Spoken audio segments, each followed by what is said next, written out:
Bueno, Mónica, gracias por estar en el programa. Bueno, no, gracias José por la invitación, honrada. Bueno, vamos a hablar de un tema que yo creo que, no sé a qué porcentaje, pero un porcentaje alto de televidentes le debe interesar, que tiene que ver con la ansiedad.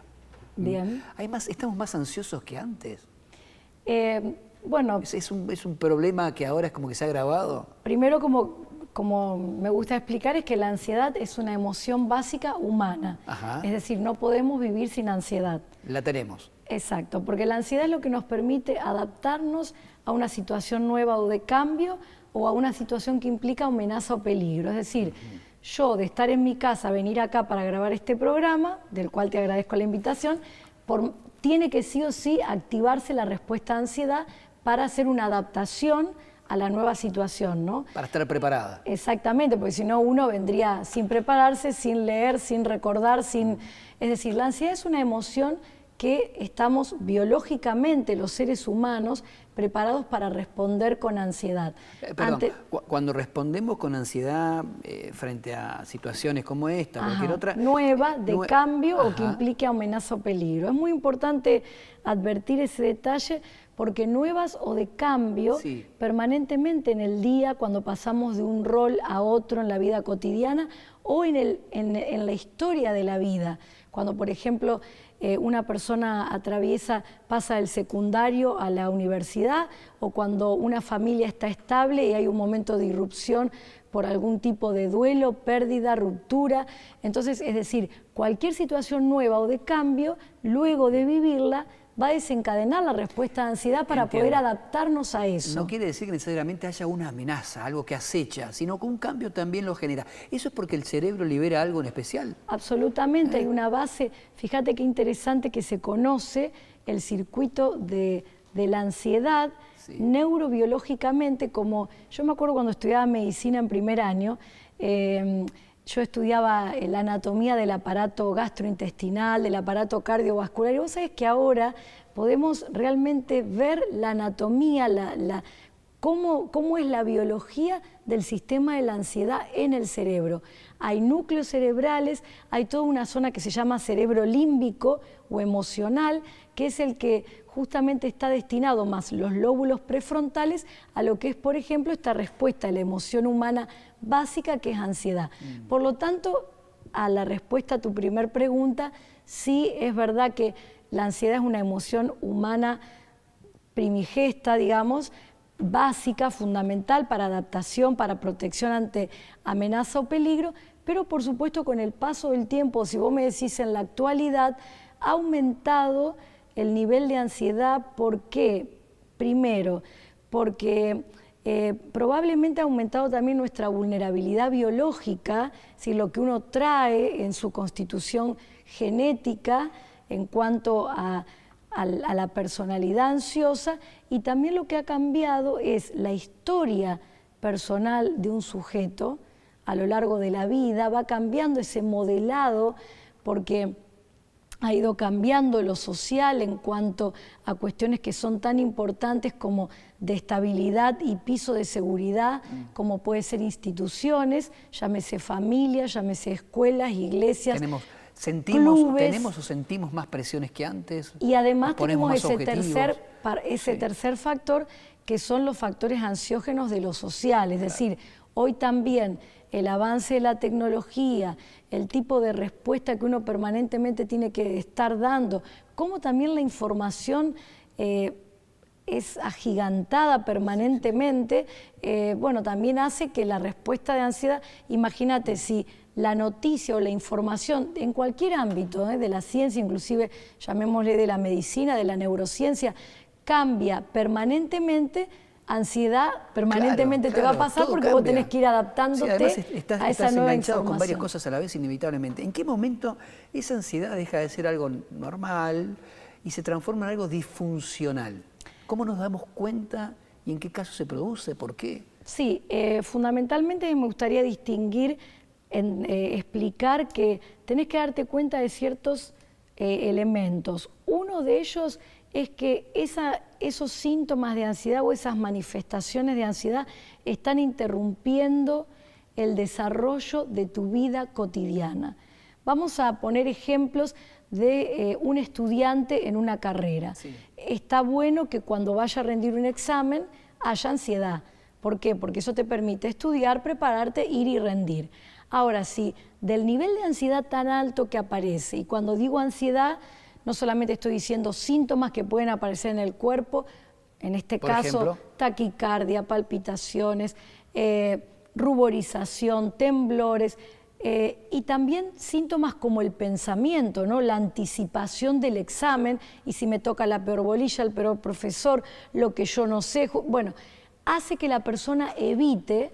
Entonces evita una mesa, evita la que le sigue, evita, y cuando te diste cuenta te atrasaste en tu carrera. Ahora, hay personas que... Ahí estoy dando un ejemplo puntual. Pero ¿no? hay personas que se frenan, evitan, y hay otras que no se frenan, pero lo sufren todo el tiempo. Lo cual también es una locura, ¿no? Bueno, ahí te diría que sí, hay una, igualmente podríamos decir niveles de ansiedad. Yo quiero enseñar o transmitir que cuando ya está bastante presente la conducta de evitar una situación, de usar conductas de reaseguro. Por ejemplo, esta semana escuché en el consultorio, bueno, sí, yo sigo saliendo, pero si alguien me acompaña. Es decir, es la ansiedad que te produce salir a la calle, la idea de que te podés descomponer o que te puede pasar algo, entonces con esa conducta de reaseguro te protegés. Es decir, estás enfrentando, pero como vos decís, a un alto costo. Quiere decir que ahí hay una manifestación importante que hay que tener en cuenta. Eso es un nivel, te diría yo, más profundo, ¿no? Más grave de la ansiedad. Pero también podríamos decir preocupación permanente y excesiva. Angustia permanente. Me encanta hablar de ese tema. Sí. ¿Qué es la preocupación? Perdón, sí. Yo leía tu libro sí. en donde vos citas a Facundo Manes, y según vos él dice que la ansiedad es como un radar que está detectando peligros por todas partes y que a veces terminamos todo el tiempo con un pensamiento, y después vos usas una palabra, pensamiento catastrófico. Exactamente. Contame bueno, de qué cuando se él trata. habla, lo cito a Facundo Manes porque él es un investigador en neurociencia reconocido y la verdad que muy interesante leerlo, porque él habla de que hay un núcleo en el cerebro, esto que me preguntabas antes, que se llama amígdalas cerebrales, que son como radares que captan amenaza o peligro. Lo que pasa es que a veces la amenaza o peligro, y ahí es donde se une con catastrofizar, no se encuentra en este momento, sino que uno comienza en esto de la preocupación permanente a anticipar un hecho que va a ser peligroso. Entonces empieza su monólogo interno, su preocupación permanente, un viaje, y si choco, salida, y si me pasa algo, examen, y si rindo mal, vacaciones, y si me descompongo o si la paso mal, es decir, trabajo, cada situación. Y si me echan, exactamente. Y si cuando voy a hablar no me sé expresar, es decir, de cada cosa que uno va viviendo comienza la preocupación, es decir, la anticipación de un hecho negativo, que quiero decir algo, no significa que no va a suceder, porque es verdad que uno puede salir y si te roban, y sí, la evidencia muestra que pueden robarte, pero también puede ser que no. La disfunción está puesta en que en la persona, cualquiera de nosotros, nos quedamos solamente enganchados, sesgados en nuestro monólogo interno con la anticipación negativa. Cuando vos decís monólogo interno es el pensamiento, porque yo te escucho y digo, cuando uno piensa, ¿qué hace? Internamente, habla solo. Absolutamente, ¿No? monólogo interno. ¿A eso te referís? Autocharla, autodiálogo. Significa, es una función psíquica. Viste que respiramos y nosotros no estamos permanentemente dándonos cuenta que el aire entra por la nariz, pasa por la tráquea, va a los bronquios, etcétera, y todo el proceso de respirar. Lo mismo en la función psíquica, pensar. Ahora, pensamiento automático, que no es lo mismo cuando vos o yo nos sentamos a pensar en algo. Ahora, Mónica, eso es más volitivo. Hay personas o hay personalidades que todo el tiempo están tratando de adelantarse a los problemas que todavía no existen. Por eso te decía que el rasgo ansiedad puede estar como un rasgo de personalidad, es decir, cuando una persona a lo largo de su vida, que puede ser porque en parte lo heredó, porque en parte en su modelado lo vivió, y a veces no es que uno lo vive porque te lo dicen, el aprendizaje es vicario, es decir, vos ves cómo el otro funciona, figuras significativas, tus padres, y eso mismo hace que uno absorba la misma manera de interpretar. Es decir, hay una cuestión genética y además una cuestión de lo que fuiste mamando, entre comillas, durante tu infancia. Si modelado. Que tu mamá, tu papá eran tipos que se preocupaban por todo, incluso por los problemas que todavía no se habían producido, y vos eso lo vas absorbiendo. Vas absorbiendo ¿qué cosa? El estilo de interpretación, es decir, que estoy acá y estoy anticipando lo que va a venir después y ya de paso le agrego y si no sale tan bien como yo lo pensaba. Entonces, lo que quiero explicar de esto es que en este momento te genera una respuesta de ansiedad que le llamamos anticipatoria, porque ese peligro que vos estás anticipando no se está sucediendo. Claro. Vos lo estás, por eso Facundo Manes menciona donde yo digo, transcribo literal, ¿no?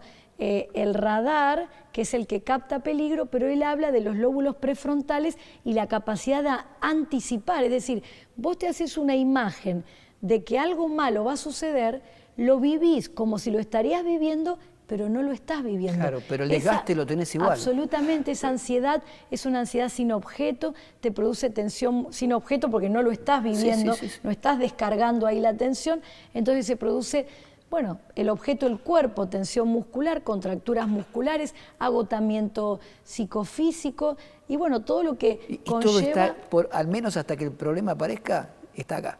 Mira, yo... Después de 25 años que trabajo en el tema ansiedad, si vos me decís, Mónica, dame un abstract de ansiedad, yo te digo pensamiento, monólogo interno, autocharla. Quiero decirte algo, José. Vamos a hacer un corte. Me están pidiendo por favor un corte porque está súper interesante. Y después te quiero preguntar si algunos no se sienten cómodos en ese lugar de sufrimiento porque es su zona conocida. Seguimos enseguida. Dale, gracias. Bueno, estábamos hablando en el bloque anterior sobre esto de los pensamientos, cómo nos anticipamos a problemas que no existen, entonces, o que todavía no existen, entonces claro. ¿No? Y yo te preguntaba si en algunos casos, como es la zona conocida, la zona de, que uno ha vivido toda la vida, ya sea porque lo tiene genéticamente incorporado o porque lo ha mamado de chico, se termina hasta sintiendo cómodo en ese lugar del tipo que está preocupado todo el tiempo. Sí, en realidad hay un autor que dice el cerebro del ser humano es un cerebro cómodo, es decir, tiende a buscar una zona donde esté confortable. Entonces, si una persona se da cuenta que está con alto nivel de ansiedad, con preocupación permanente y excesiva, con síntomas de ansiedad, y vos le decís, bueno, a ver, trabajemos esto, ¿no? De darte cuenta de tus pensamientos, de darte cuenta de las conductas que están relacionadas con la ansiedad, como la conducta de apuro, la dispersión de actividades, darte cuenta de lo que se puede hacer en el cuerpo con respecto a la ansiedad. Por supuesto que colocarlo en ese lugar va a significar salir de una zona de comodidad, porque bueno, mal que mal la venías peleando y no sacabas, no se da cuenta uno qué alto costo esto tiene. Y quiero decir a la gente que me está escuchando, hoy se habla muchísimo del impacto de la ansiedad crónica con el aparato cardiovascular, hipertensión arterial, infartos agudos de miocardio, y tan importante me parece esta posibilidad que me das de poder hablar de esto, porque a nosotros nos interesa mucho, te lo dije en la radio, por lo menos a mí, la medicina preventiva, es decir, de qué manera uno puede prevenir cosas que después cuando se encuentra ya tenemos que hacer otro tipo de tratamiento. Bueno, manejar los niveles de ansiedad a lo largo del día, entendiendo estas cosas sencillas, por eso son estrategias sencillas o simples, por ejemplo, pueden disminuir el nivel de ansiedad. ¿Estrategias como cuáles? Quiero volver al tema porque me parece interesantísimo de los pensamientos automáticos, autocharla, autodiálogo. Te decía hoy que es como respirar, ¿no? 24 horas, uno respira 24 horas, no te das cuenta, pero estás respirando. Lo mismo pasa con los pensamientos. Vos entrás a este lugar, entrás a un lugar, inclusive en esta misma charla tenemos un diálogo que es externo y probablemente hay un diálogo interno, donde uno está diciendo, bueno, ¿qué tal está lo que digo? ¿Estará bien lo que digo? ¿O el otro me estará entendiendo? Es decir, Eso es automático y como es espontáneo y está metido sutilmente en la trama de nuestro discurso interno, si uno no se entrena a escucharse, no lo advierte, pero eso va generando emociones.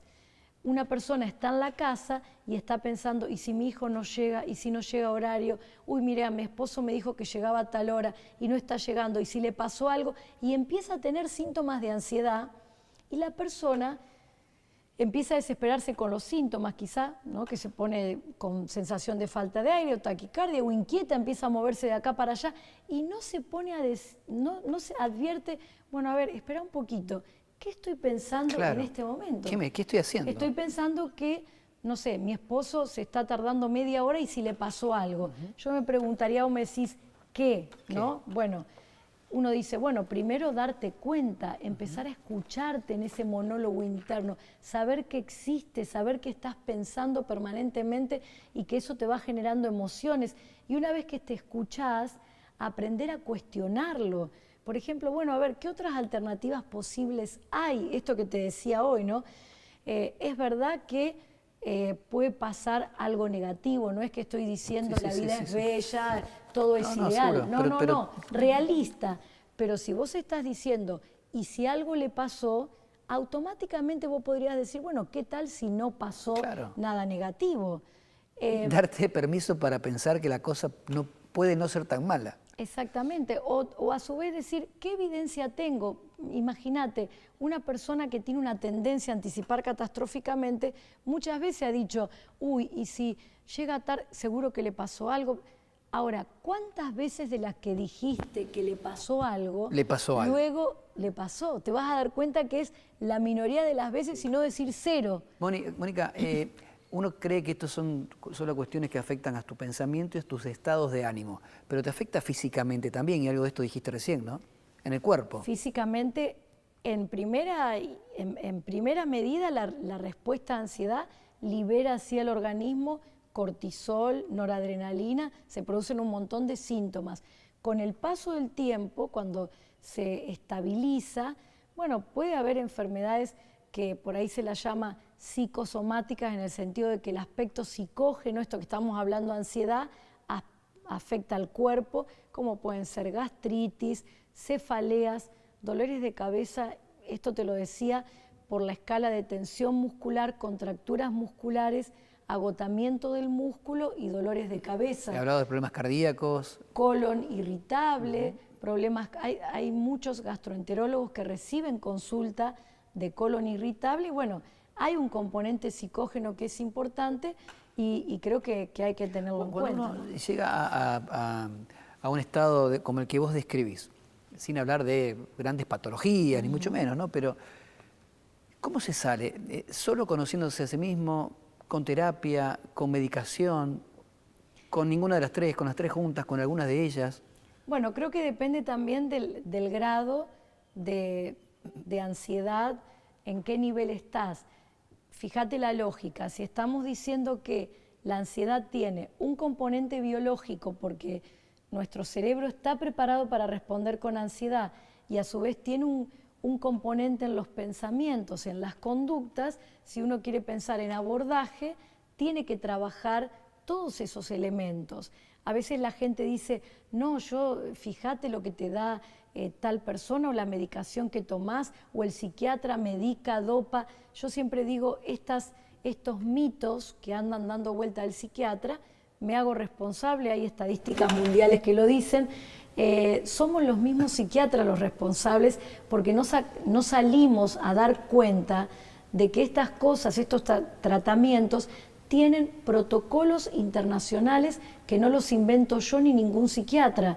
Están estudiados, investigados, autorizados y muchas veces cuando el nivel de ansiedad o la patología relacionada con la ansiedad, como me preguntabas al principio, inhibe el desarrollo de tu guión personal, es decir, de tu tránsito por la existencia, del propósito, de las metas que